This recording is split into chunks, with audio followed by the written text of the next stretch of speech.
1. Une flamme et c'est la fête. 2. Que des têtes allumées. 3. Sans jaillir, c'est la quête, ce que t'as prévu annuler. Vive le triple filtre. Smoke weed every day. Et bienvenue mes canailles sur Buttender, premier podcast de Grower.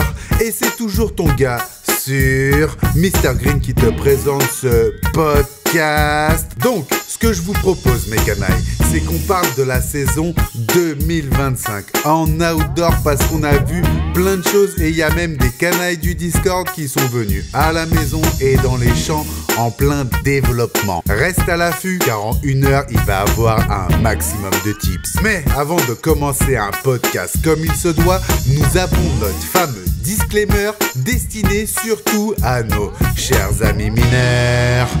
Bon les mecs, je vais me répéter à chaque début de podcast. Fumer du gaz à plus de 30% taux de THC alors que ton cerveau il est en plein développement, c'est une putain de mauvaise idée. On n'est plus à Barcelone, mais on se connecte sur le forum. Avant de commencer ce podcast, mes canailles, ça me tenait à cœur de vous rappeler que le Patreon est fini. Donc toutes les vidéos sont disponibles entièrement sur YouTube ainsi que sur le site internet chki.fr. C'est là où tu vas pouvoir retrouver tous les produits et tout ce dont je te parle dans les podcasts et dans les vidéos qui arrivent. Allez, trêve de bavardage mes canailles, que le podcast commence. Comme ça, toutes tes conneries ne m'atteignent pas, Indy. Tu vois, là, tu peux... Vu comment tu bégayes, un peu quand même. Vu comment je bégaye, moi je bégaye, putain mec. Mais en même temps, pourquoi ça fait des mois là que j'ai pas fait de podcast et j'ai oublié ce que ça fait de parler là. Je suis complètement stressé de vous retrouver les gars. Tu sais pas, normalement j'arrivais toujours en mode talentueux, je ne sais pas, j'ai rien préparé, j'ai tout dans la tête. Là mec, depuis midi, je suis là en mode bon, alors il faut que j'écrive ça, c'est tac, j'ai fait ça. Laisse tomber, je me suis mis la pression pour ce podcast alors qu'en fait, il y a aucune pression à avoir. Là, je vois le Discord, il est comme avant. On a encore une bonne trentaine, voire bientôt une quarantaine. Je sais même pas. Il y en a tellement que moi, mon Discord de mon côté, il a un peu bugué là. Et tout ça, donc voilà, en tout cas, déjà, les gars, je suis vraiment super content de vous retrouver pour ce podcast. Ah, il y a même Masca qui est là. Il va y avoir plein de gars à qui je vais laisser la parole parce que pendant tout ce silence, pendant tout ce temps-là, j'étais pas là en train de me branler tout seul à la maison. J'ai travaillé sur plein de projets en France parce que comme vous le savez, les gars, je suis revenu en France avec toutes ces histoires qui m'est arrivées en Espagne et le fait que j'ai récupérer Kenai Kikit et que je revienne en solo et tout ça. Donc il a fallu que je retravaille sur toute la DA de Kenai Kikit, sur comment ça allait se passer et sur tout ça parce que le but de Kenai Kikit c'est qu'on soit une communauté de passionnés de la plante, de passionnés de sol vivant et de passionnés de culture et surtout qu'on amène les choses toujours plus loin par amour et par exigence, tu vois. Et donc, avec tout ça, pendant ces 4-5 derniers mois, j'ai fait venir pas mal de personnes à la maison, j'ai fait venir pas mal de personnes à un autre endroit, à Saint-Émilion, au château Canon-la-Forêt, que sûrement vous devez commencer un peu à connaître, parce qu'avec toutes les présentations que j'ai fait sur Instagram, sur le Discord, et tout ça, et puis surtout toutes les canailles qui sont venues nous aider, parce qu'on a eu des sessions où on était même un peu plus de 10 des fois, pour planter, pour récolter et tout ça, c'est ce qu'on va voir pendant ce podcast. On va parler de la saison 2025 en extérieur. Qu'est-ce qu'on a ressenti, quelle a été mon expérience de cette année, parce que cette année a été quand même une année très particulière. Au-delà de moi et de la gestion de ma vie et de la gestion de mes entreprises, ça a été une année très particulière parce que l'année 2025 a été une belle année, a été une très belle année avec une très belle fin de saison. On pourrait même presque dire un été indien. Moi, j'ai quand même... Là, je suis encore en train de récolter des plantes. Il y a quelques jours, j'étais en t-shirt jusqu'à 18-19 heures. Donc, c'est vraiment très agréable avec peu de pluie, avec tout ça. Donc, cette année, on a vraiment pu faire un beau travail de culture. Je pense que tout le monde a pu voir sur Instagram, tous les chanvriers sortaient des belles hampes florales bien cristallisées. Du coup, on va voir comment on est arrivé à faire tout ça, quelle a été mon expérience entre chez moi, qui est vers Toulouse, où je vous rappelle, je suis dans la forêt, donc je suis dans quelque chose de très vivant, où il y a beaucoup d'humus, et un autre endroit auquel je vais vous parler, qui est Saint-Émilion, où là, c'est beaucoup plus minéral, il y a beaucoup plus de sable, c'est vraiment deux salles, deux ambiances. Et je vais vous parler un peu de ces génétiques, comment elles ont marché chez moi et comment elles ont marché au château Canon-la-Forêt. Et voilà, et on va parler un peu de toute cette expérience de 2025 qui a été hyper enrichissante de mon côté, parce que j'ai vraiment pu pousser le travail du breeding, j'ai vraiment pu pousser le travail de la culture et de l'agronomie éco-responsable, c'est-à-dire qu'en étant à Saint-Émilion, dans un lieu que je ne connaissais pas, auquel j'ai dû m'adapter, j'ai dû faire beaucoup d'observations et comprendre très vite comment le lieu fonctionnait, comprendre l'histoire du lieu et surtout pas dénaturer, parce que le but était s'ils font un vin d'exception avec leur sol, moi j'avais pas envie de faire une commande par exemple de guano, de tout ça pour venir tout dénaturer et déstructurer tout ça. Donc en fait notre but, notre première année là-bas, c'était vraiment de comment faire des grandes fleurs, comme on pourrait faire un grand vin avec le terroir qu'ils ont, et vraiment cette renommée de Saint-Émilion qui est vraiment très belle, et surtout qui a été vraiment une très très belle année, parce que pour ceux qui n'ont pas vu les stories, on a quand même rempli un hangar de plus de 1500 mètres carrés sur 5 mètres de hauteur, où il n'y a même pas la place pour passer une personne dedans. Les autres années, ils avaient fait 1500 plantes, ils l'avaient pas rempli. Nous, cette année, on a fait 450 plantes et l'entrepôt dégueule. Voilà, donc même eux étaient vraiment très surpris du travail que l'on a fait, et je vais vous parler un peu de moi, de tout ce que j'ai fait en amont pour que justement au château Canon-la-Forêt ce soit vraiment facile. Vraiment, vous allez voir l'épisode que j'ai fait avec Cédric, il va vous dire, ça s'est passé comme sur du papier à musique, parce que vraiment, ça a été simple, je suis arrivé chez des gens qui connaissent leur sol, je suis arrivé chez des gens qui connaissent l'agriculture, et moi je connais mes génétiques, et je sais ce que je peux faire, et je connais mes limites, et avec tout ça, on a composé ensemble, et on a vraiment fait un travail de dingue cette année, et j'en suis vraiment hyper content, j'en suis vraiment hyper fier, et enfin, ça y est, on peut commencer à vous proposer tout ce travail, que ce soit, si toi, tu as envie de devenir agriculteur, bah, là, il va y avoir plein de vidéos, de formations, de comment nous, on a cultivé à Saint-Émilion, comment moi, j'ai cultivé chez moi, et tout ça. Donc, tu pourras vraiment t'inspirer de tout ça. Et si tu n'es pas un agriculteur et que tu as plus envie de comprendre et d'avoir de belles fleurs à des prix, vous allez voir, très arrangeant, et ben là tu vas directement sur le site chki.fr et tu as tout qui est disponible, et surtout avec cette éthique dans laquelle on va parler tout au long du podcast, mes canailles.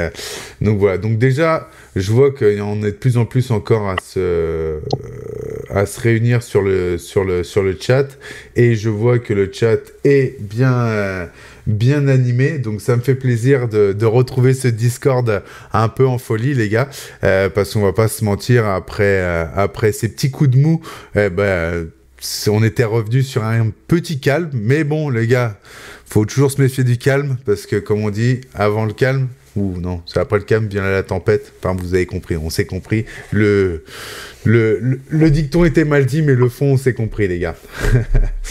Donc voilà. Bon, du coup, on va prendre les choses, on va se dire assez simples, parce que, et surtout à la base, qu'est-ce que c'est la base? C'est l'extérieur, parce que le but de ce podcast, ça va vraiment être parler de la saison 2025. Donc, moi, début 2025, elle commence à peu près en avril. En avril, début avril, je commence à taper les boutures. Et là, je fais 400 boutures. Non, j'en fais beaucoup plus. J'en fais à peu près 500 boutures pour le château Canon-la-Forêt, que je vais amener à peu près au mois de mai.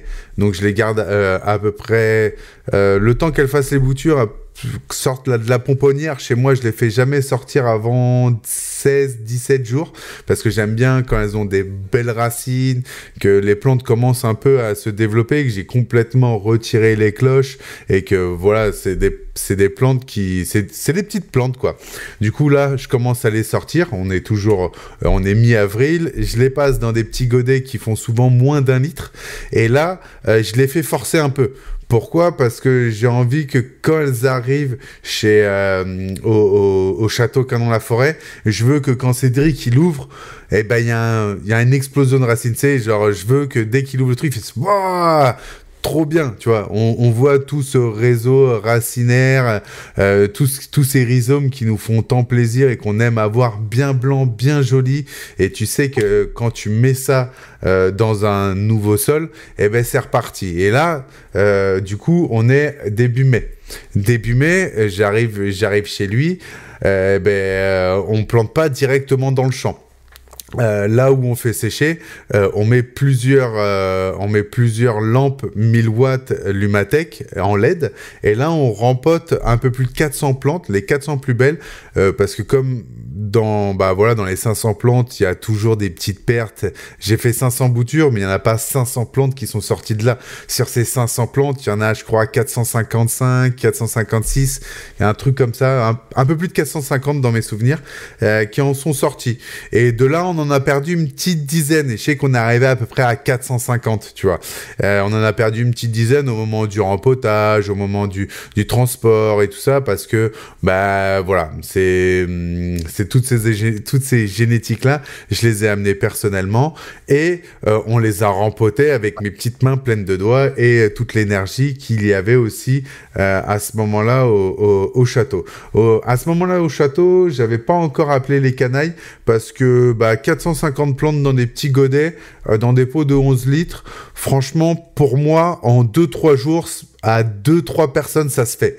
Tu prends plaisir, tu te fais pas mal, surtout qu'en plus on avait déjà des mélanges déjà faits. Qu'est-ce que ça voulait dire ? Ça veut dire qu'en fait on avait déjà les sacs qui étaient préfaits, et attendez, il y en a un qui est en train de me niquer un peu le retour. Les gars, s'il vous plaît, mettez bien vos micros en off, parce qu'il y en a un qui est en train de me niquer les retours. Et Sam, s'il te plaît, fais Bélec, parce que je te mets en muet, parce que je te réentends, voilà. Donc voilà, hop, merci les gars, merci. Ça évite d'avoir ces petits bruits de fond qui après cassent les couilles lors de l'écoute et tout ça, quoi. Donc voilà. Ok, d'accord.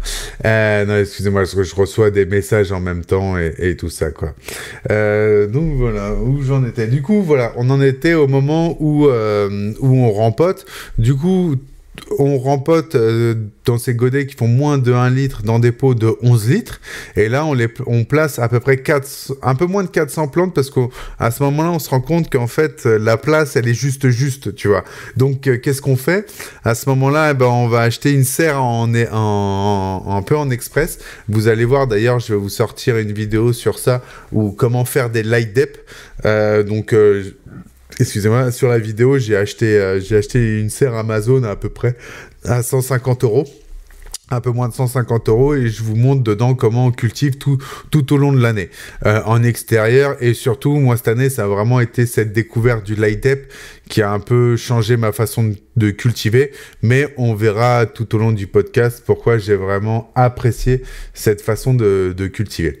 Du coup, comme on a trop de plantes en intérieur, on décide d'en mettre en extérieur, parce qu'on a quelques spots lumineux, on a un peu de chauffage. Du coup, en extérieur, qu'est-ce qu'on fait ?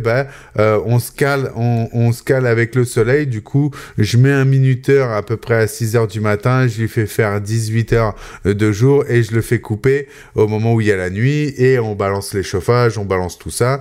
Et en vrai, on a été vraiment surpris. C'est là où les plantes se sont le plus développées. C'est là où les plantes étaient les plus belles. Parce que moi, quand j'arrive chez Cédric, au château Cadon-la-Forêt, j'arrive avec 4 génétiques. La Volphonie, la Lulu, la Suzon et la Gaston. Et moi, ces variétés-là, je les connais par cœur et je sais comment elles vont réagir. Et en fait, je sais très bien que, par exemple, il y en a 3 qui vont très bien réagir, et notamment une qui va tout exploser, parce que la Lulu, c'est la plus vivace en croissance, mais vous allez voir qu'en floraison, ça va être la plus casse-couille. Mais en croissance et en démarrage, la Volphonie, la Lulu et la Gaston sont les trois leaders. La Suzon est une vraie casse-couille. La Suzon est une vraie galère à cultiver. Mais par contre, c'est une plante qui est tellement délicate, c'est une plante pour du CBD qui a tellement des arômes très particuliers que je ne pouvais pas passer à côté. La Volphonie a ce côté entre une Gaston et une Suzon. De toute façon, toutes, elles viennent un peu du même pôle, elles viennent un peu toutes du même endroit, parce que c'est moi qui les ai développées, donc elles réagissent toutes un peu de la même façon. Elles ont des terpènes vraiment très différents. Si on parle d'une Lulu qui est vraiment une haze, une amnésiaque très classique, d'une Suzon qui a un côté peut-être plus j'ai pas envie de dire Skittles parce que ce serait tronquer la Skittles, mais un côté un peu sucré, sugar, voilà. La Volphonie, elle a ce côté un peu sugar métallique, et la Gaston, elle a ce côté, là on est dans du gaz raisin, très impressionnant. Pour moi, c'est une des 4, c'est une que j'aime même moi vraiment fumer, où je prends vraiment du plaisir. Des fois, je me dis même, putain, j'ai envie de fumer de la Gaston, quoi. Voilà. Les autres, elles sont très bonnes à fumer, mais elles ont moins ces terpènes qui m'attirent, qui moi m'excitent, mais qui sont aussi très agréable à fumer. Et du coup, moi, dans ces 4-là, j'ai un vrai repère. Je les connais, je les ai faites maintes et maintes fois sur plusieurs années, sachant que là, aujourd'hui, on est quand même sur un F6 sur tout ça. Donc, c'est vraiment des plantes que je connais. Et en light dep, les branches, elles explosent. Même la Suzon, et qui, elle, a une tendance vraiment à être plus petite, à avoir les nœuds plus denses. Et bien là, j'avais même presque du mal à la reconnaître. C'est-à-dire qu'en intérieur, d'un coup d'œil, je pouvais te dire ce carré-là, c'est la Suzon. Parce qu'en intérieur, avec les lumières artificielles, les plantes sont plus marquées, elles ont plus leur caractère qui s'exprime. Alors que là, dans le light depth, il y avait un côté plus uniforme qui se crée. Et ça, je pense que ça vient avec le soleil, avec tout ce spectre lumineux qui est si dense, si énorme, qui fait que les plantes sont hyper réceptives, et il y a très peu de plantes qui galèrent, et ça emmène vraiment une dynamique commune. Et donc là, on déjà dans un premier temps, on remarque ça. Et sur le côté au château Cadon-la-Forêt, on se dit putain, on a quand même, pour l'année prochaine, on aurait quand même plus envie de tirer sur du light dep que sur la session qu'on a fait en intérieur, parce que la session en intérieur, ça consommait plus d'électricité, ça consommait plus de chauffage, et pour au final des plantes qui, quand on a mis en extérieur, étaient un peu moins réceptives. C'est-à-dire que les plantes qu'on a transvasées, et là les personnes qui sont là et qui ont fait le rempotage avec nous pourront vous le dire, c'est celles qu'on a le plus taillé, qu'on a mis de façon le plus délicate dans le sol, tandis que celle qui venait du light dep, putain, c'était vraiment très robuste, et surtout ça enchaînait direct, c'est parti direct, et on n'a vu aucun moment de latence entre cette transition. Tandis qu'en intérieur, on a quand même vu quelques jours de latence, on a quand même vu une petite transition, quoi. Et quand même si le cycle de croissance est long, en soi, avoir ces quelques jours, c'est quand même toujours intéressant. C'est sûr que c'est pas primordial, et à la fin de la récolte, il n'y a pas eu du simple au double, c'est clair et net, sur ça on est totalement d'accord. Mais par exemple, sur des parcelles de 6, par exemple, les 6 étaient quand même 20 à 30% plus costauds, plus résistantes et ont moins subi les intempéries que celles d'intérieur. Donc quand même, sur des variétés sensibles, je trouve que ça y joué et c'est vraiment pas à négliger. Voilà. Du coup, là, je vous ai parlé, on va dire, de l'implantation et je vais m'arrêter, on va dire, là, on est début juin et je vais m'arrêter là pour le château Canon La Forêt parce que comme je vous ai dit au début du podcast, j'allais vous parler de 2 endroits qui étaient vraiment différents et qui ont eu deux expressions communes. Mais si on est des passionnés, si on aime voir les détails, on va voir qu'il y a quand même de belles choses à découvrir dans tout ça. Et surtout, on va voir, et c'est là où j'ai vraiment pu comprendre la différence qu'il y avait entre un sol qui était chargé en humus et chargé plus en minéraux, qui était plus tourné d'un point de vue minéral. Et ça, c'est vraiment, on va dire, ce que j'ai envie de vous partager dans ce podcast. C'est un peu cette analyse, on va dire vulgairement, d'un sol très noir, très forêt, qui sent vraiment la décomposition, d'un sol beaucoup plus dur, d'un sol qui absorbe moins l'eau, qui est beaucoup plus hydrophobe, mais qui en même temps fait des inondations et de l'érosion très rapidement. Du coup, on va parler un peu de tout ça. Et là, on a commencé à voir un peu au domaine Château Canon La Forêt, même si là, début juin, on n'a pas encore touché le nerf de la guerre, on n'a pas encore touché le sol. Et moi, à ce moment-là, je suis vraiment dans l'observation. Je suis vraiment dans l'observation de Saint-Émilion. Je me suis baladé dans Saint-Émilion. Je suis allé voir plusieurs châteaux différents à Saint-Émilion. J'ai discuté avec beaucoup de vignobles. Là où j'ai une grande chance, c'est que j'ai ma sœur qui vit là-bas et qui, elle, a un énorme réseau viticole et tout ça. Donc j'ai vraiment profité de tout ça pour comprendre ce qu'était le vin. Je me suis vachement éduqué au vin et oui, comme Indy le dit, il y a quelques fois là-bas où j'ai un peu galéré à rentrer à la maison parce que en fait, quand tu arrives chez un vignoble, c'est comme quand on arrive chez un mec qui est passionné de weed, tu vois. Il va te parler de son savoir et puis il va t'ouvrir une bouteille, une deuxième bouteille, une troisième bouteille et puis au bout du 4e verre, tu fais « Mais merde, je suis bourré !» Parce qu'en fait, t'as écouté un gars qui est passionné et j'ai puisé de son savoir. Et moi, de toute cette histoire, j'en suis ressorti énormément grandi parce que, comme vous allez le voir et le constater, le chanvre et le vin ne sont pas frères et sœurs. Ce sont plus des plantes cousines, mais quand on dit cousin, c'est qu'il y a quand même des ressemblances, il y a des choses.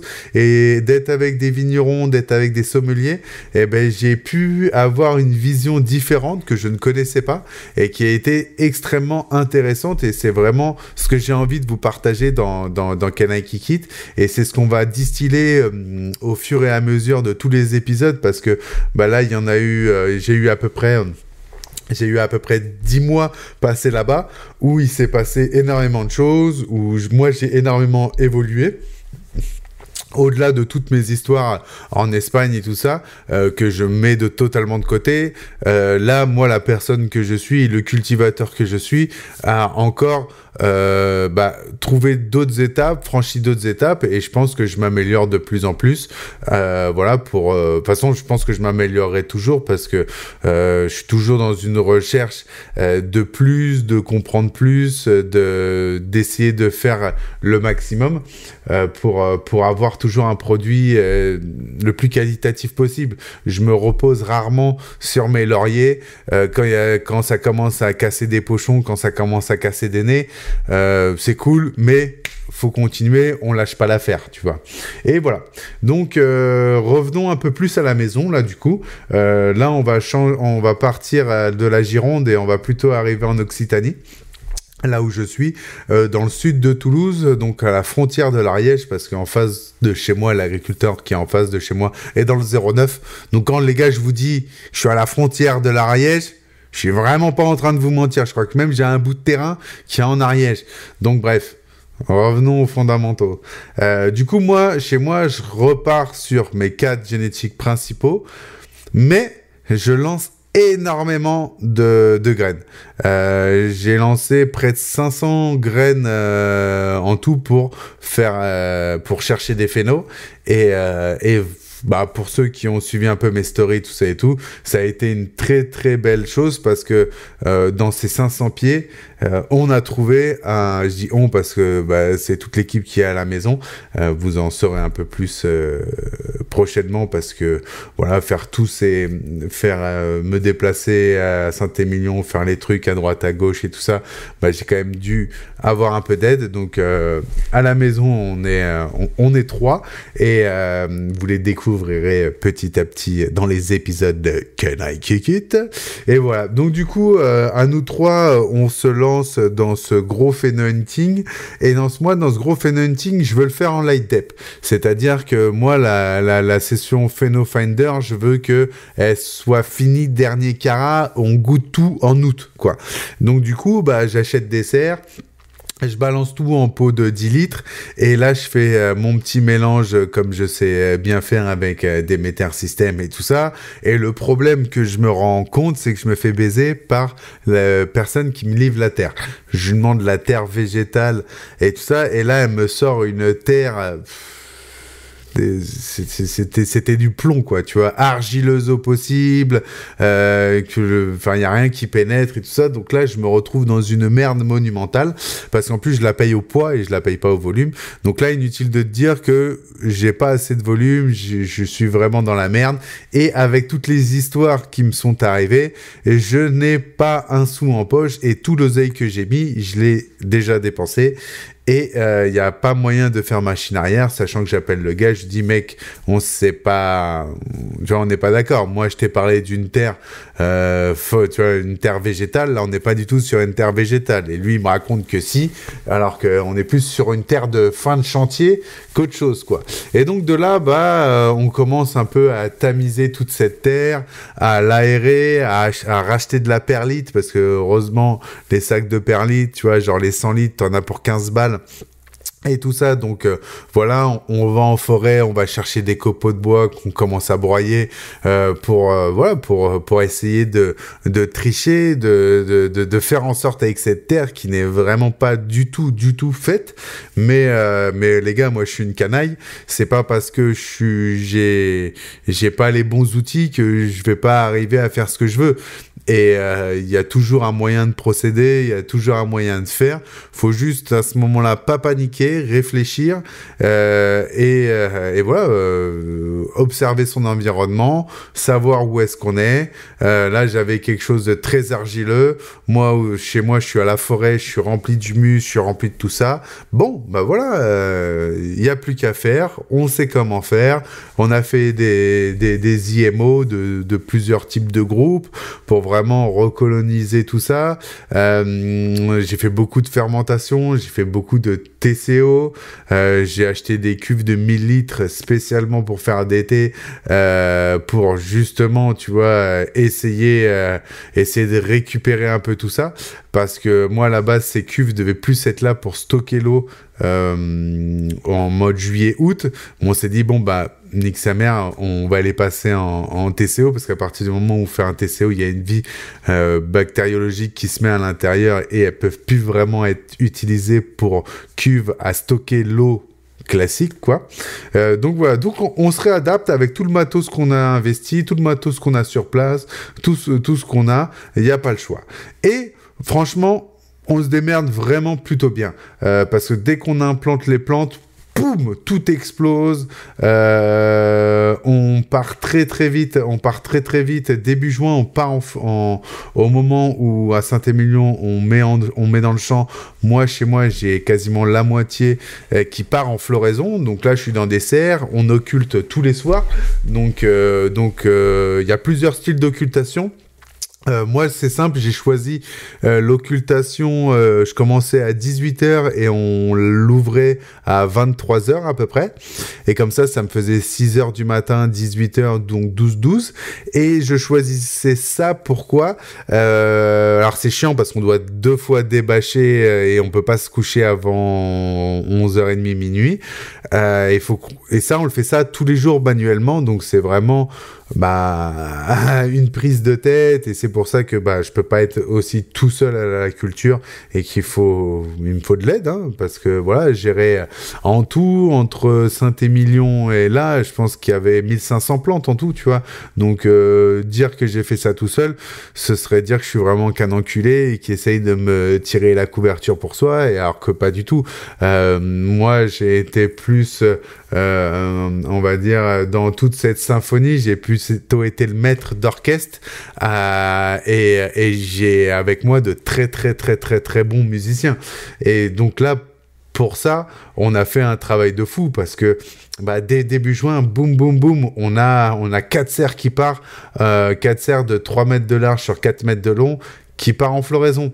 Et là, on a toutes nos sélections, boum boum, on enlève les mâles, on enlève tout ça, parce que je vous rappelle que moi, les gars, je fais pas de sélection sur de la féminisée. J'en ai fait quelques-unes, et vraiment, il y a un truc qui manque dans la féminisée. Encore une fois, c'est moi, je vais chercher des spectres complets. J'ai besoin que quand on ouvre un pochon, tu vois, ce soit vraiment un spectre large, quelque chose qui soit gras, quelque chose qui soit intense. Et à l'heure d'aujourd'hui, dans les féminisés, j'ai toujours ce vide. Par exemple, dans le vin, les sommeliers, ils m'ont appris des notes de tête, des notes de grès, des notes de fond.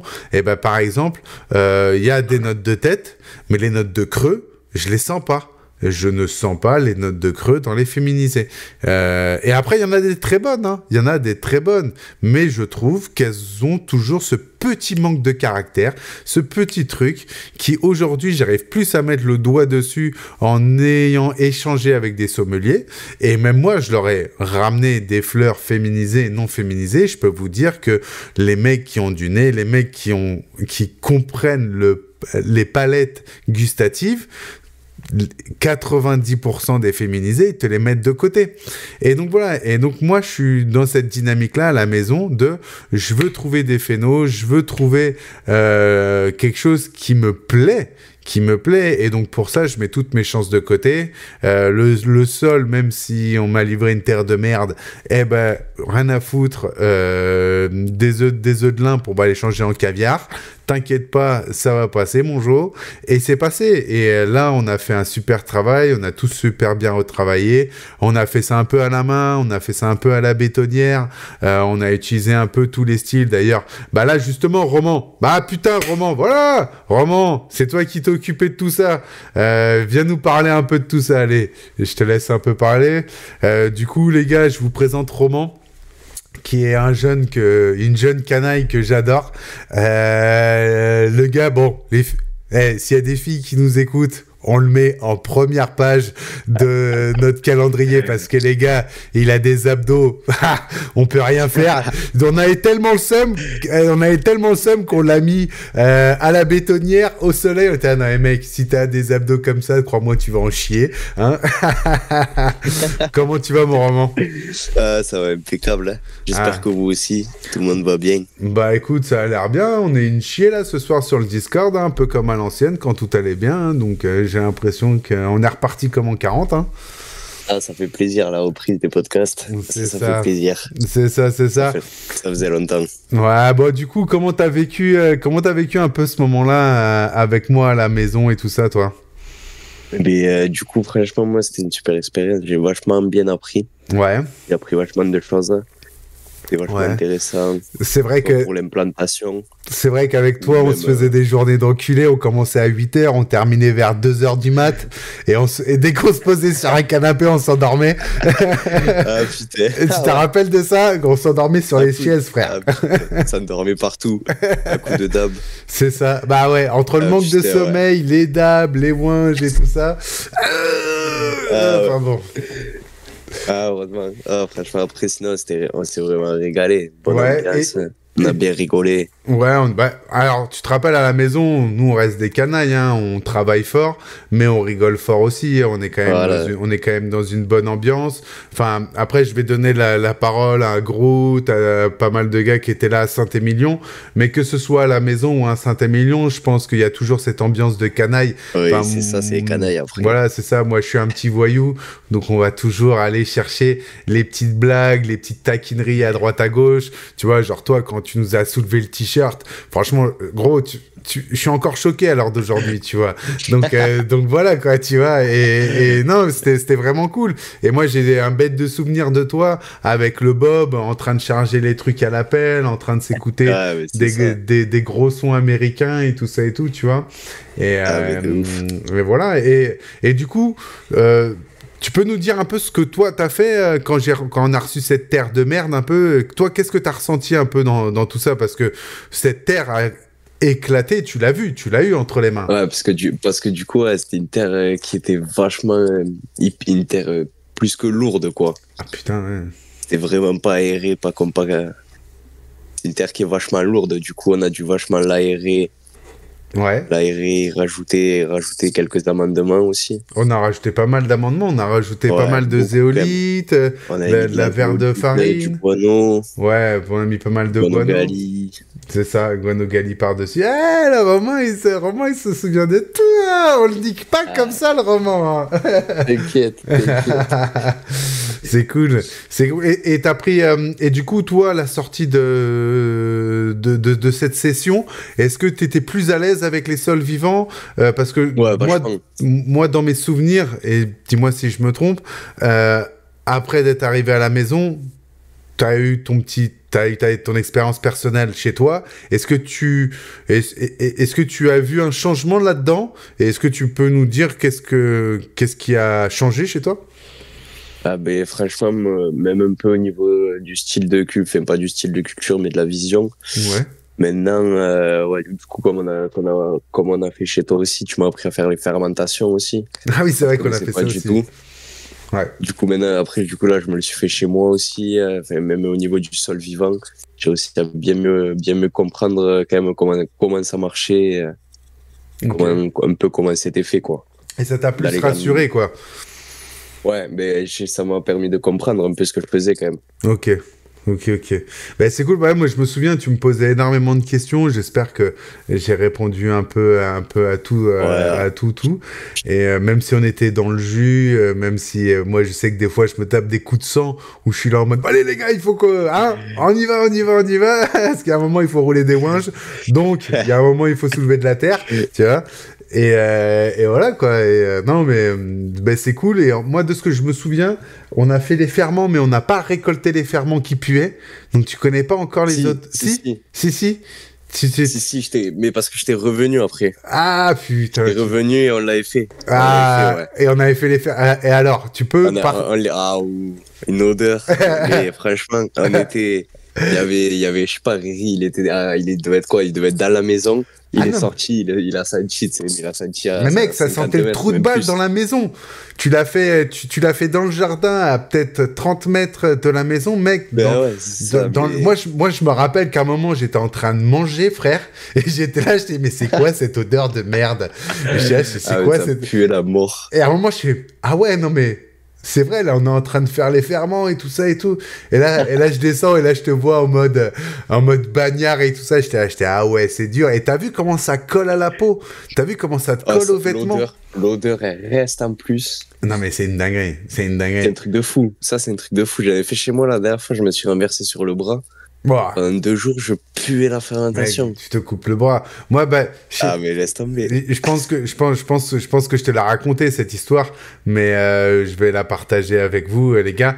À l'époque, quand je faisais des ferments à la maison et que je les ramenais en Espagne pour les gars qui cultivaient en Espagne et tout ça, je les ramenais en voiture, tu vois. Et en fait, un jour, j'ai eu un virage, tu vois, je l'ai pris un peu en mode Schumacher et j'ai un pot qui s'est cassé dans ma voiture. Les gars, Les gars, c'était il y a 2 ans et demi, 3 ans. Je vous jure que ma voiture à l'heure d'aujourd'hui sent encore la merde et que pendant 1 an et demi, quand je rentrais dans cette voiture, je puais moi-même la merde. Mais c'est-à-dire que mes vêtements sentaient la fermentation. C'est-à-dire que j'allais à un endroit... tu sais, on te regardait en mode, c'est quoi cette odeur? Tu fais, oh, bah, c'est WAM, c'est les ferments que j'ai dans la voiture. Et ils étaient pas tombés sur moi, ils étaient tombés dans le coffre. Et moi, je suis place conducteur. Et pour vous dire à quel point c'est inlavable.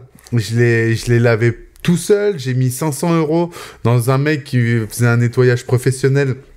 Il m'a dit t'inquiète, et il m'a dit non, le mieux c'est de changer les tapis. J'ai changé les tapis.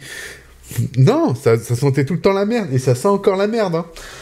Donc c'est vraiment pour vous dire à quel point c'est puissant, et avec Roman, on n'est vraiment pas en train d'en rajouter. C'est vraiment une dinguerie, la puissance de l'odeur de merde que ça, et comment ça reste, quoi. Ça part pas, quoi. Ah, ça part pas. Là, j'ai arrosé il y a 2 jours, j'en ai mis dans l'eau. Mon asperceur, il avait des petites gouttes, j'en avais plein la main. Mec, tu manges pas juste après, parce que t'as l'impression que tu sors d'une soirée fist fucking à la fistinière et que laisse tomber. Hein. Il y a des odeurs, t'as pas envie de les sentir. Hein. Donc voilà quoi. Et ok, bon après toutes ces odeurs de merde, aussi on a fait un peu de hache, dans mes souvenirs. On avait fait un peu de hache, on avait fait un peu d'extraction. Et on a fait de l'extraction aussi, ouais. Ouais, et c'est vrai qu'avec toi, en quelques jours, on avait vu pas mal de choses. J'ai un souvenir de toi qui part me disant, putain, c'est cool, j'ai quand même vu pas mal de choses en peu de temps. C'était très intense dans mes souvenirs. Ah, franchement, ouais, j'ai vachement appris en peu de temps, là. Je suis resté même pas une semaine, mais... Ouais, c'est ça, je pense en tout, ça a fait une petite semaine à la maison. Ouais, mais avec des jours, mais après, on a vraiment fait des vraies journées, parce que toi, t'es un vrai... Moi, je m'en rappelle, il y a des moments où en plein été, donc il commence à faire nuit, donc il est minuit, où je suis là en mode, bah vas-y, je vais passer le pulvérisateur et tout ça. Moi, je me rappelle de toi qui est à moitié en train de dormir dans le canapé, qui me fait, vas-y, gros, je te suis. Et même, je crois qu'il y a un moment... J'avais cassé le pulvérisateur et c'est toi qui pompais pour WAM et moi qui aspirais comme un cave et tout ça. Je me trompe ou pas? Ouais, ça va. Ouais, tu vois. Là, j'y étais, là. Ouais, tu vois, je me rappelle de ça. Il devait être minuit, 1h de mat. On était là à la lumière verte comme des enculés. Avec la petite frontale, là. Non, mais gros, je me rappelle. Gros, tu m'as sauvé. Je pense que je l'aurais fait tout seul, ça. J'en aurais chié ma mère. Ah, débarre. Bah, en tout cas, merci à toi, le Roman, d'être venu, parce que j'ai vraiment un super souvenir de ce moment passé.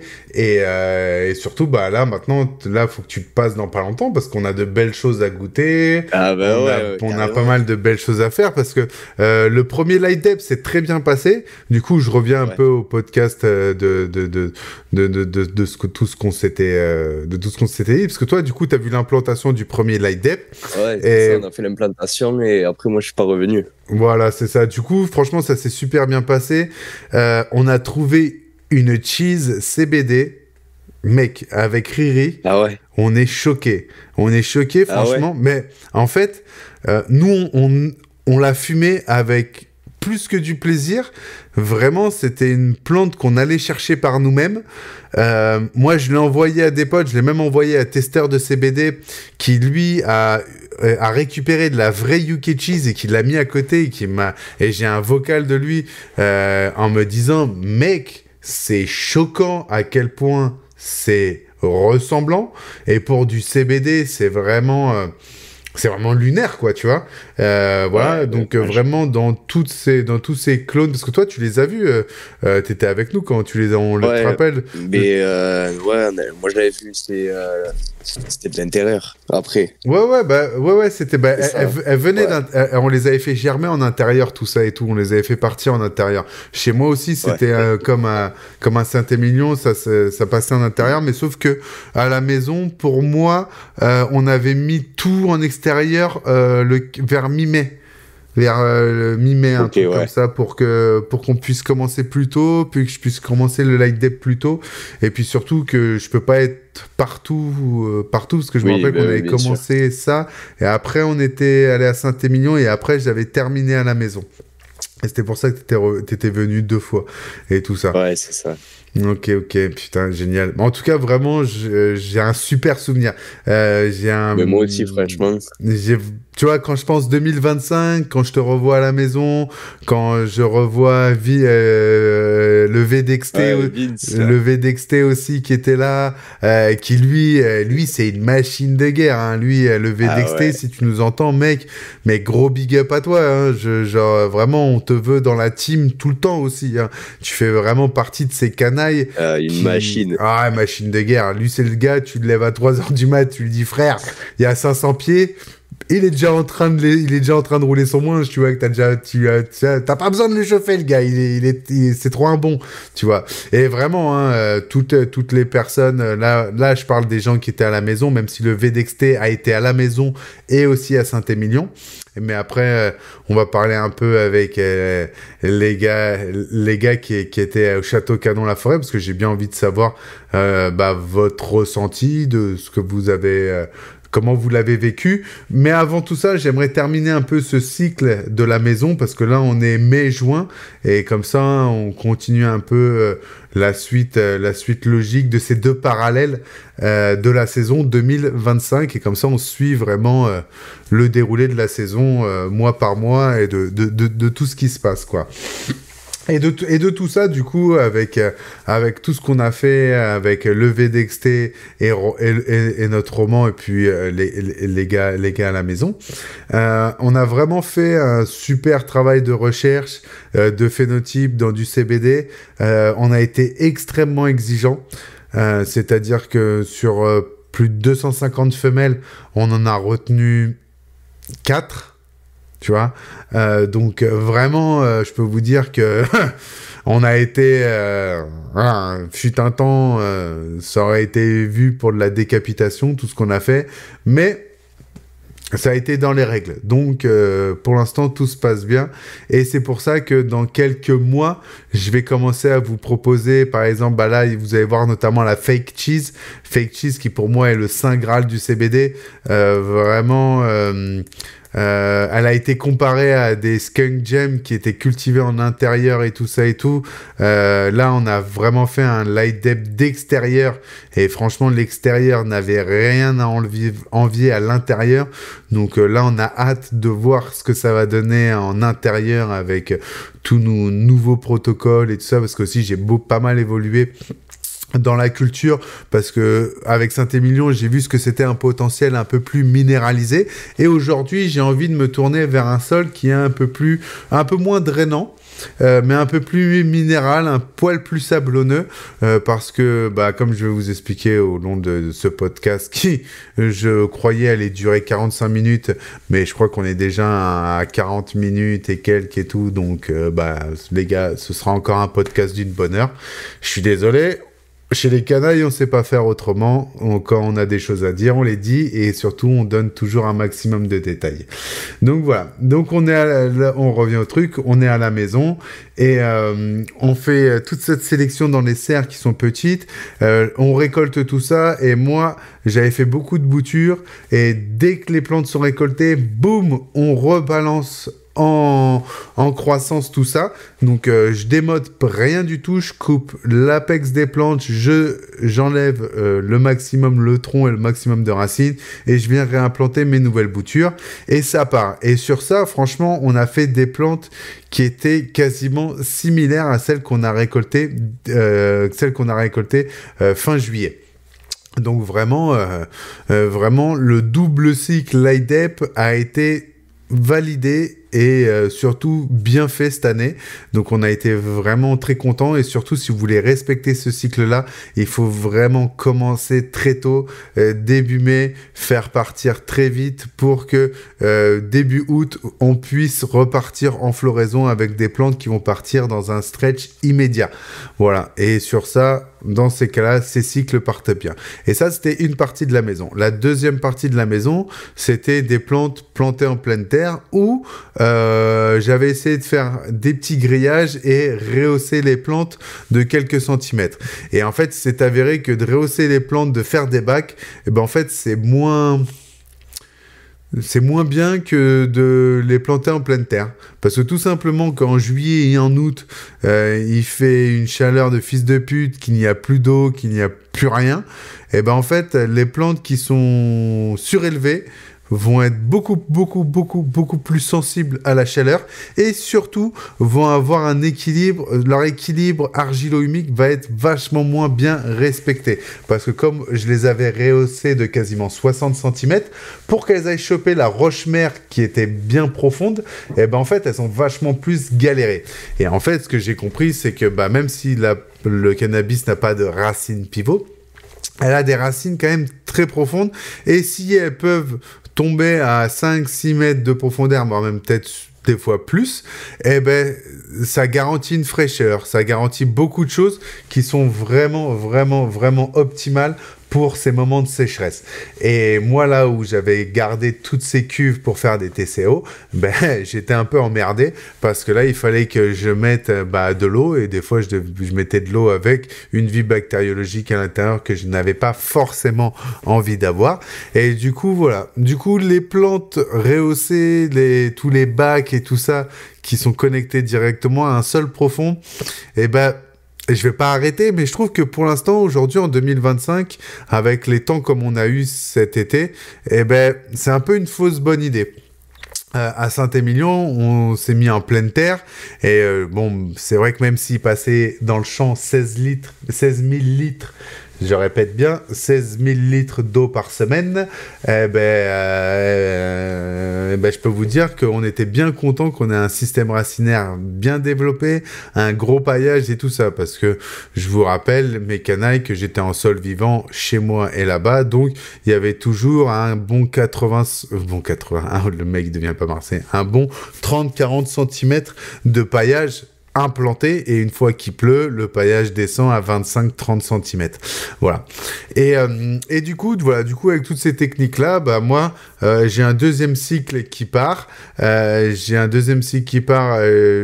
Juillet-août. J'ai mes grosses plantes que je commence un peu à quadriller et tout ça, qui commencent à faire leur fin de croissance et tout ça.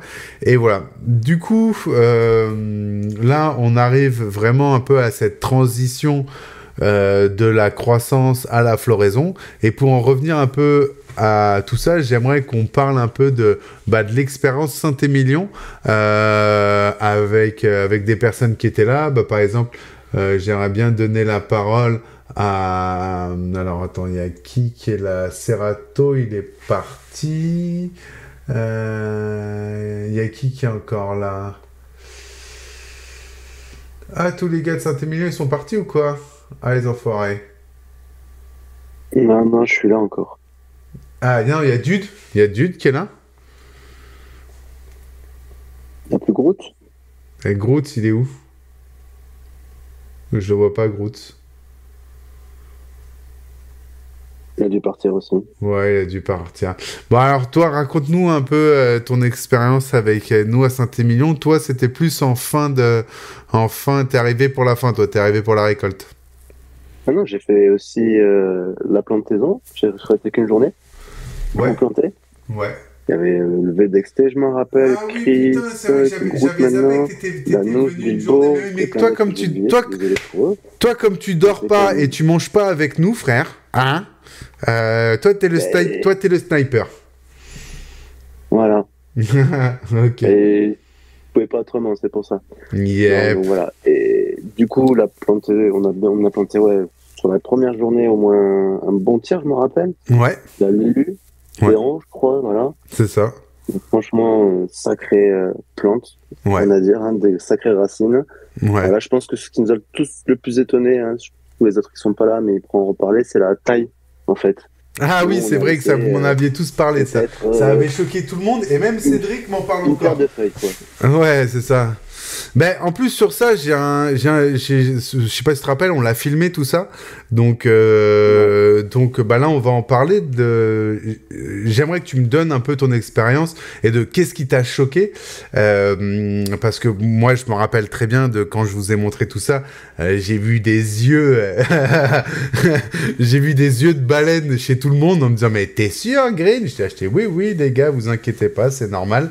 Et en fait, à la fin, toi qui en plus as vu les plantes se développer, t'as très bien compris pourquoi on a fait ça, quoi. Le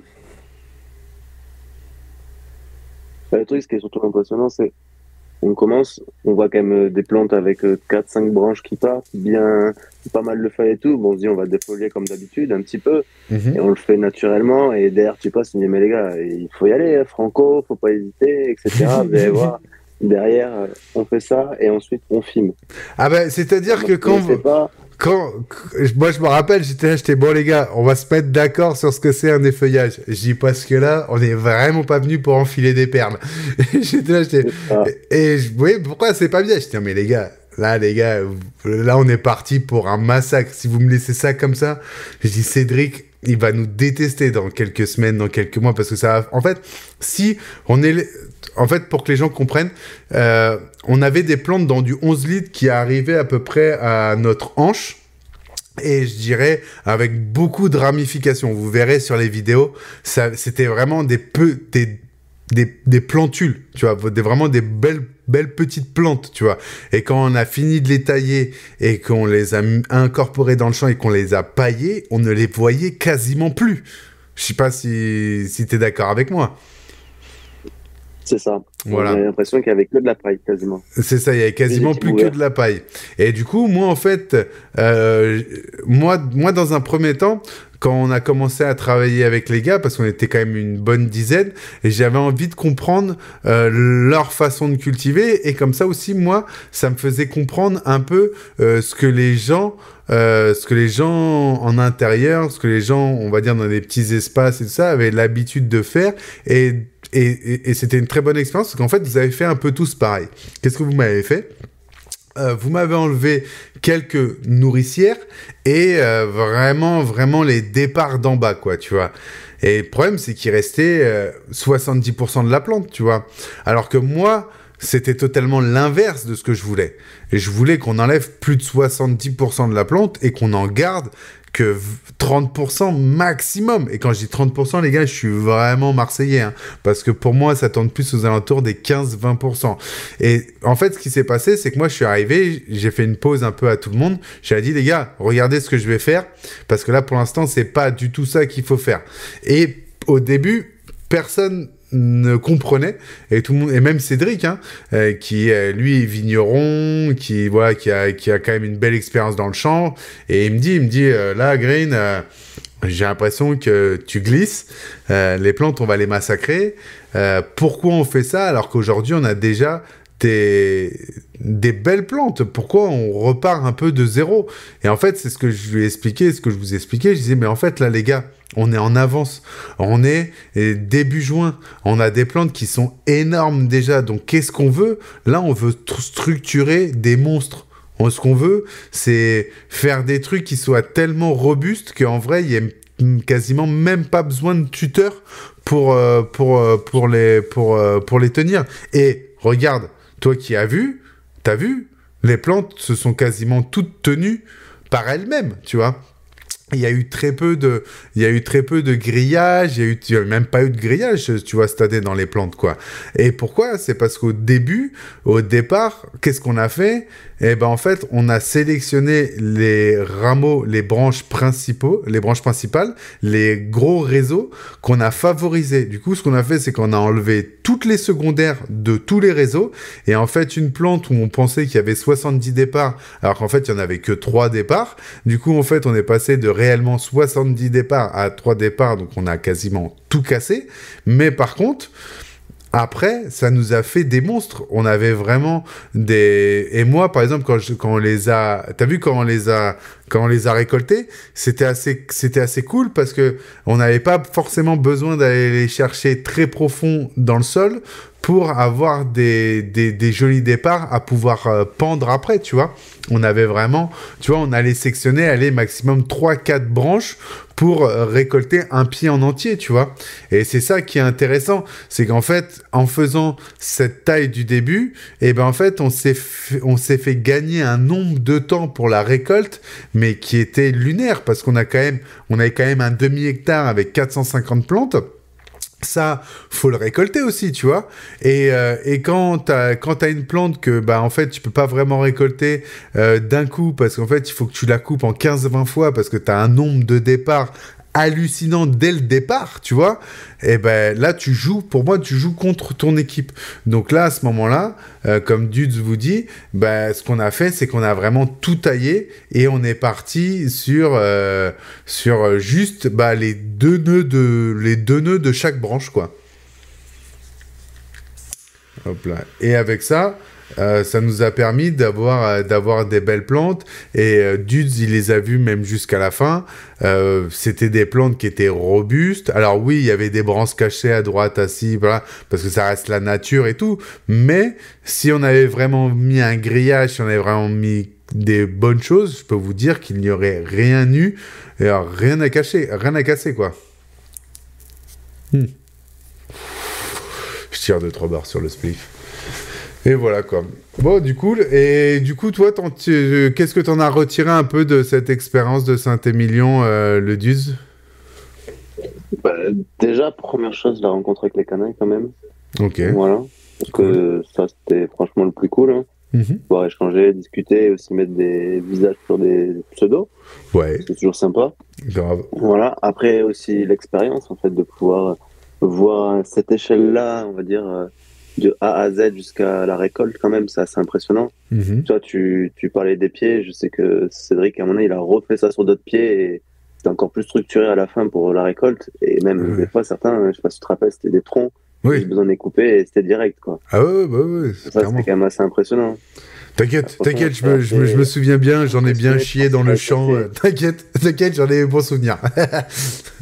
Ouais, c'était pas évident à porter et tout, mais bon. Après, franchement, c'est une bonne expérience. Et ouais, moi, j'étais impressionné par certaines têtes et l'odeur. Quand t'arrivais dans le champ, en pleine floraison, et là, tu sens l'odeur qui est là, qui t'emprunte, tu fais ouh. Et puis des odeurs différentes, donc c'est quand même agréable. Et puis toi, l'autre chose aussi que j'ai trouvé assez impressionnant, tu parles de génétique, t'es F6 ou F7, t'as dit. F6, et en fait, c'est la linéarité. En fait, t'as la 6, alors moi j'étais pas les noms, Lulu, tout ça, mais c'est les 6, les 7. Ouais, la 6, c'est la Susan. Vraiment... T'as vu, la 6, c'était la plus casse-couille et ça s'est vu direct. Hein. Ouais, mais au-delà de ça, si tu vois, en fait, on avait 2 lignes qui étaient la 6, mais à la récolte et même à la fin, c'était identique. Ouais. La rangée était identique, c'était impressionnant, quoi. À cette échelle-là, sur 450 pieds, de voir cette régularité et tout ça. Bah, merci Dudes que t'en parles, parce que je me souviens que c'était quelque chose qui, toi, t'avait vachement marqué, et moi, c'est quelque chose que j'ai pas forcément appuyé dessus, mais c'est vrai qu'aujourd'hui, si, par exemple, j'arrive chez Cédric avec 4 génétiques, c'est des choses que j'ai vraiment mis tout mon cœur dedans, et ça me fait vachement plaisir, parce que j'ai le sentiment que c'est ce que toi, t'as ressenti dedans, c'est ce que t'as vu. Tu me disais, putain, mais la 9, la 6, donc la Susan, la Volphonie, la Lulu et la Gaston, on les voit. Tu sais, il y a un moment, on était là en train de manger, t'es là, bah, cette rangée-là, c'est ça, cette rangée-là, c'est ça. Il n'y a même pas besoin forcément de les étiqueter, quoi. Ça se voit. Et puis surtout, j'aimerais que tu nous... J'aimerais avoir un peu ton ressenti dans ce que je te parle, donc quand je travaille de la féminisée, de la différence de la féminisée avec de la régulière, sur ce que je vais essayer de chercher sur un spectre vraiment large, tu vois. Par exemple, sur une Lulu qui a vraiment ce côté amnésia très fort, avec la Gaston, la 31, qui a ce côté un peu berry, gaz, fruité, tu vois. Toi, qu'est-ce que t'en ressens quand tu ressens tout ce complexe aromatique? Bah, déjà, quand même assez surprise pour le CBD de sentir aussi fort, tu vois. Et c'était vraiment marqué, en fait. Comme je te dis, au-delà de la ligne qui est identique, la structure qui est identique, ouais, les odeurs. les terpènes, c'était vraiment marqué. Tu avais les cadres différents. Et ça, c'était franchement impressionnant. Même, tu as dit c'était bonbon. Moi, c'était plutôt plus bubblegum, par exemple. Tu vois. Ouais. Tu parles de la luge, tu vois. Toi, c'est Amnésia. Moi, elle me fait penser plutôt à mon nez, quand j'étais plus jeune, à des skunks et tout, ces odeurs-là anciennes, tu vois. Ok. Un peu côté old school. Ouais, les Roadskills qui sentaient la haze, les Roadskills skunk qui sentaient la haze, Ouais, grave, voilà, grave. tout ça. Et vraiment, cette odeur-là, vraiment marquante et tout. Et franchement, assez impressionné. Et l'odeur aussi quand ça sèche. Ah tu ouais. le ressens pas, quand tu te balades dans les rangs, tu sais laquelle est laquelle, encore une fois. Ouais, d'ouf. D'ouf. Ouais, Tu l'as vu, t'es allé le voir le hangar un peu rempli ou pas? Ouais, je l'ai vu. Je l'ai vu en début de semaine, franchement, c'était impressionnant. C'est impressionnant, hein, quand tu vois 5 mètres. Moi, quand tu sais, quand on était en train de monter, parce que Cédric, ce fou, il m'a laissé le Manitou, là, c'est moi qui le montais là-haut, je lui disais, j'espère que t'as une belle assurance vie, frère, hein. Et quand on était à 4 mètres de hauteur, en train d'accrocher les plantes, j'étais, mais mec, en fait, normalement, c'est sur Instagram que je vois ça chez les Américains et tout ça et tout, et là, j'étais, putain, on est vraiment en train de vivre ça. Waouh, c'est vraiment un kiff, quoi, tu vois. Ah oui, là, tu verras en début de semaine, ça ressentait aussi toute l'odeur et tout, c'était impressionnant. Ok, cool. C'est pareil, c'est marquant. Ouais, et puis ça tient, quoi. C'est là, c'est ça là. Ah bah, du coup, goûter pour retrouver la même chose, quoi. Mais en fait, c'est pour ça que, tu vois, par exemple, là, en ce moment, les gens sont vraiment en train de découvrir mon CBD, mon travail, et sont vraiment contents parce qu'en fait, tu vois, quand ils achètent de la Suson, ils ont toujours de la Suson. Alors, elle a toujours des petits caractères à droite, à gauche qui différencient les cultures parce qu'un batch ne reste jamais exactement le même.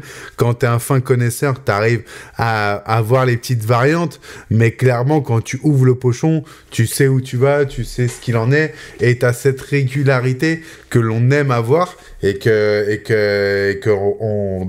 les gens retrouvent de plus en plus dans mon travail. Parce qu'il y a beaucoup de producteurs, et c'est pas pour leur jeter la pierre, mais quand tu travailles avec de la graine, tu ne peux pas avoir ça. C'est impossible, tu vois. Et le travail que je fais, c'est un travail, certes, sur du type 3, mais c'est un travail qui m'a été appris sur du type 1. Donc, je gère une type 1 comme une type 3. Et les gars, si vous êtes en train de me dire qu'est-ce que c'est une type 1 et une type 3... Bon, la type 1, t'as vu, c'est ce qu'on aime rouler, c'est ce qu'on aime nanani nanana. Et la type 3, c'est celle qu'on a le droit, tu vois. Et voilà, et tout ça, ça se gère pareil. Et vraiment, moi, dans les types 3, je commence vraiment à avoir du plaisir même à les fumer.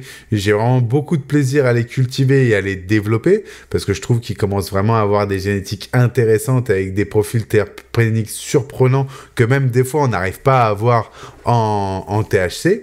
Mais en type 1, donc voilà, hop, maintenant vous avez compris les bails. Et voilà quoi. Et du coup, il y a tout ce type 3 que j'aime faire découvrir, que j'aime mettre en avant. Et c'est pour ça que là, d'ailleurs, bientôt, le 7 novembre, les gars, tous les Toulousains, là, on est à la fin du podcast, donc il y aura vraiment que les aficionados. Le 7 novembre, je commence les micro-trottoirs pour savoir ce que les gens pensent du CBD, ce que les gens consomment, nanani, nanana. Et après, on se réunit tous ensemble pour fumer une maxi-mèche, pour fêter la fin du tournage. Et ceux qui ont envie d'aller faire la fête avec moi, on part faire la fête, danser sur de la techno ou quoi que ce soit. En tout cas, on part rigoler.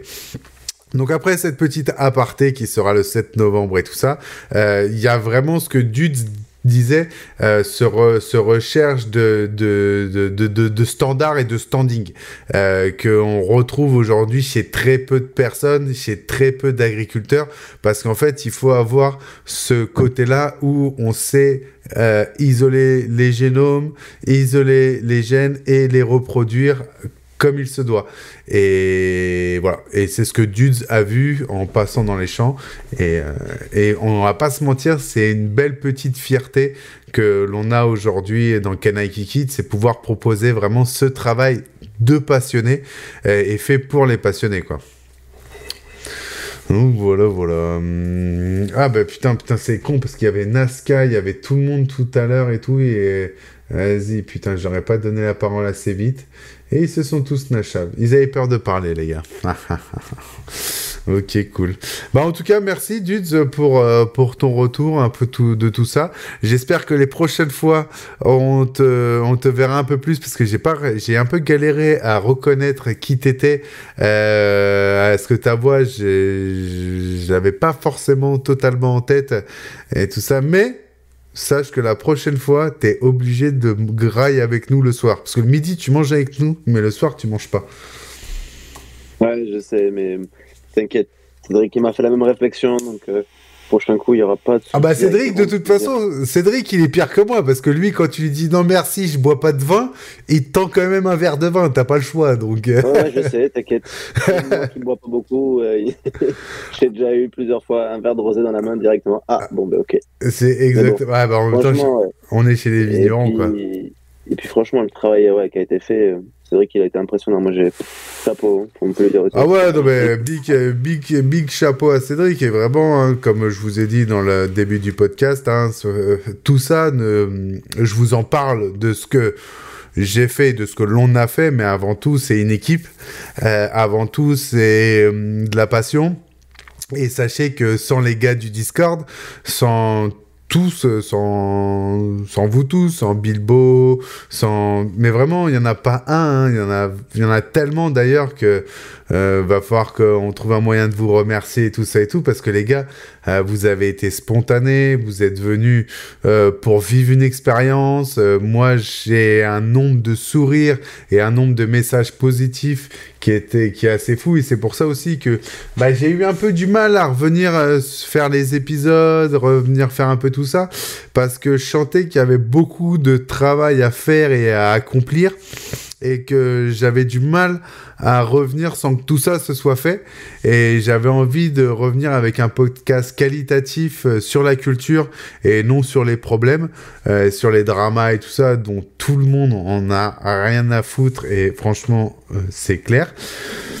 Donc voilà, donc j'avais vraiment envie de revenir avec mon savoir-faire, en vous montrant, en vous invitant les gars du Discord, en disant les gars, c'est pas que du blabla. Les canailles, c'est un mode de vie, c'est une façon de faire. Je pense que les gens qui m'avez rencontré, vous vous êtes dit, en fait, le connard qu'on voit sur les vidéos qui est à moitié insupportable entre le génie et le gênant, c'est totalement lui, et que c'est cool, tu vois. Moi, je vous ai vraiment montré qui j'étais. J'ai pas vraiment chercher à vous plaire et à vous montrer une personnalité qui ne me représentait pas. Donc voilà. Donc vraiment un grand merci à tout le monde, un grand merci à Indy qui est un mes plus grands moteurs d'aide, de remise à flot, de tout ça et tout. Un grand merci.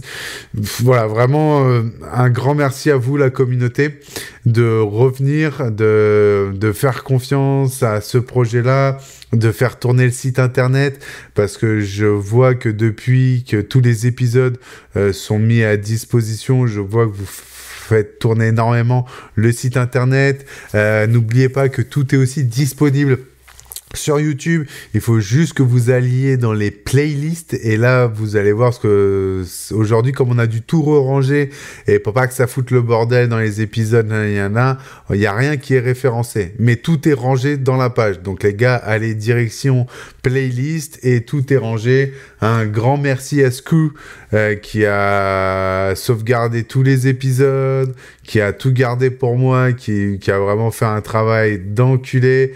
Masca qui est un des piliers sur le nouveau site avec Sku et tout ça. Vraiment les gars, je vous dois énormément. Du coup voilà, vraiment la communauté Kenai Kikit, c'est un univers incroyable qui vous apporte des choses et qui moi aussi m'apporte énormément. Humainement, vous allez voir dans les nouveaux épisodes, j'ai énormément changé. Le concept Mr. Green avec le chapeau, on va le laisser de côté. Maintenant, je vais vraiment vous montrer ma gueule et qui je suis, parce qu'il n'y a aucune raison que je me cache. C'est fini ce temps-là. Donc voilà, donc vous pouvez compter sur moi les gars. Kenaiki Kids, c'est vraiment reparti. On est vraiment sur une nouvelle dynamique. Après un podcast ou une émission par semaine, je suis vraiment pas sûr de vous la tenir, mais en tout cas, vous allez au moins en avoir 2 par mois, sûr et certain. Le Discord est totalement relancé. Je vais poster plein de choses dessus. Le site est totalement valide. Donc aujourd'hui les gars, le seul moyen de filer un coup de pouce à la chaîne, à tout ça, c'est de faire tourner le site chki.fr, que les gens qui ont envie d'acheter des séries M de mes graines me les achètent en direct et évitent d'aller sur d'autres sites frauduleux et tout ça et tout. Du CBD pareil, c'est tout ça. Donc comme aujourd'hui tout est gratuit, tous les épisodes sont disponibles. Le seul moyen de faire vivre tout ça, ça va être comme ça, mais comptez sur moi. Là, je vais pas lâcher l'affaire, les gars.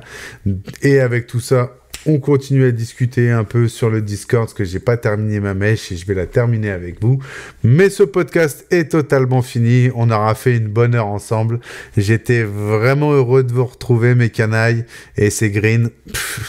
On se sait. Hop.